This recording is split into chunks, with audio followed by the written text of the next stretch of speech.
the first bandmaster of Azerbaijani opera, one of the 5 deputies of the Tsarist Russian State Duma elected from Azerbaijan, ambassador of the independent Democratic Republic of Azerbaijan to Armenia.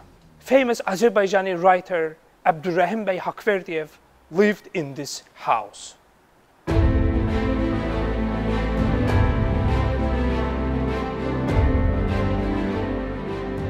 The list goes on and on. Imagine a man born in 1870 in Shusha, Karabakh region of Azerbaijan. Starting from his early ages, he could gain fame in Tsarist Russia and the Caucasus with his brilliant works and socio-political activities. However, the dynamic socio-political processes that took place in Tsarist Russia and the Caucasus in the first half of the 20th century did not bypass him. He wished to see the Caucasus in peace. However, Armenia started a war with all of its neighbors, including Georgia. As a member of the National Council of Georgia, Abdurrahim Haqverdiyev addressed the meeting of the National Council held in Tbilisi on December 19, 1918. Citizens, members of Parliament, at this historic moment, I am speaking on behalf of the Muslim citizens of the Republic of Georgia. The great European war is over. We were confident that all the nations, especially the nations of the Caucasus, will have good relations. Unfortunately, our expectations failed as the neighboring Republic of Armenia declared war. There was no reason for this war. All issues between Georgians and Armenians could be resolved peacefully. But one Armenian political party started the war for its own selfish reasoning. Later in 1919, Abdurrahim Bey was appointed the ambassador of Independent Republic of Azerbaijan to Armenia. Hundreds of documents reflecting the landscape of that period are kept in our archives under the signature of Abdurrahim Bey.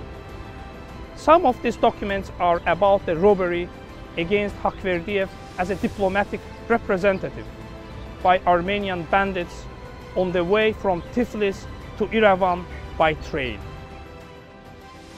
Foreign Minister of the Azerbaijan Democratic Republic appealed to the British High Commissioner to urge Armenia to take concrete actions regarding the incident.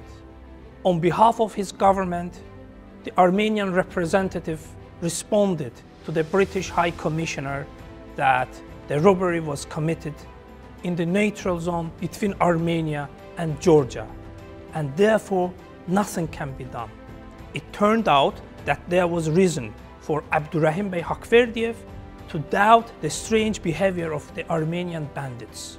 Armenian historian Vanik Virabian informed about this event in the archival documents published in Armenian in Yerevan in 2015. Former Prime Minister of Dashnak Armenia Simon Vrasyan writes in his memoirs, "One day we received a telegram that the new ambassador of Azerbaijan Haqverdiyev and the chairman of the People's Party Harutyunyan are going from Tbilisi to Yerevan by the same train.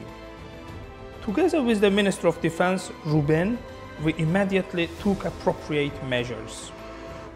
On the morning of March 8th, in the neutral zone around Lori, a group of masked and armed young men stopped the train and confiscated Haqverdiyev's and Harutyunyan's belongings.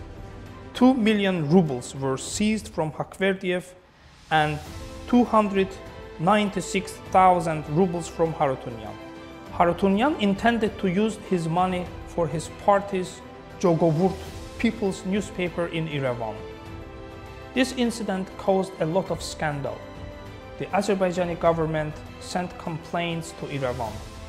The Armenian government apologized to Harutyunyan.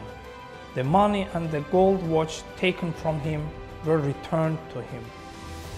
Misak Torlakyan, one of the leaders of the Armenian terrorist organization, Nemesis, described the fate of the loot, the robbery against Haqverdiyev in his memoirs published in Armenian in Beirut in 2001.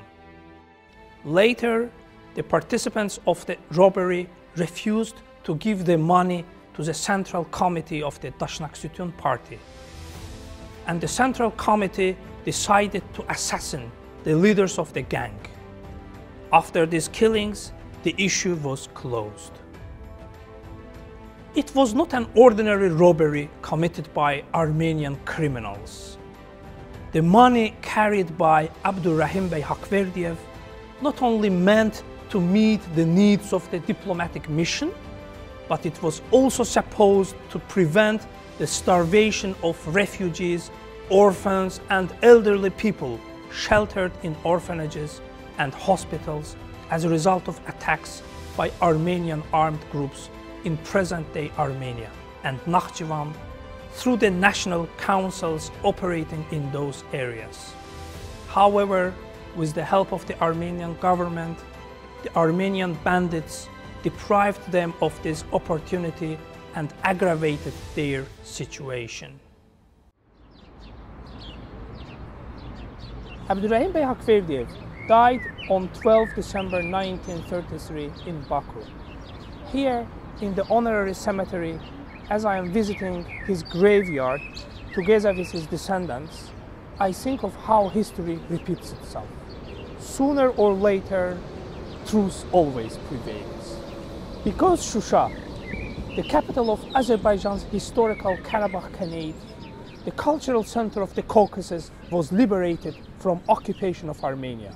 The armed forces of Azerbaijan has restored historical justice. Haqverdiyev was born in the small village of Aghbulag near the historic Azerbaijani city of Shusha.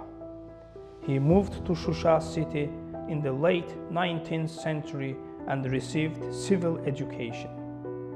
Shusha became the place where he grew up, studied Russian language, fell in love with literature, participated in theater performances at the age of 14, and his success reached far beyond the borders of his homeland.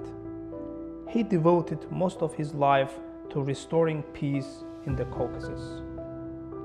However, unfortunately, Armenian terrorism, a disgrace in the history, still continues to float like a black cloud over the beautiful Caucasus region.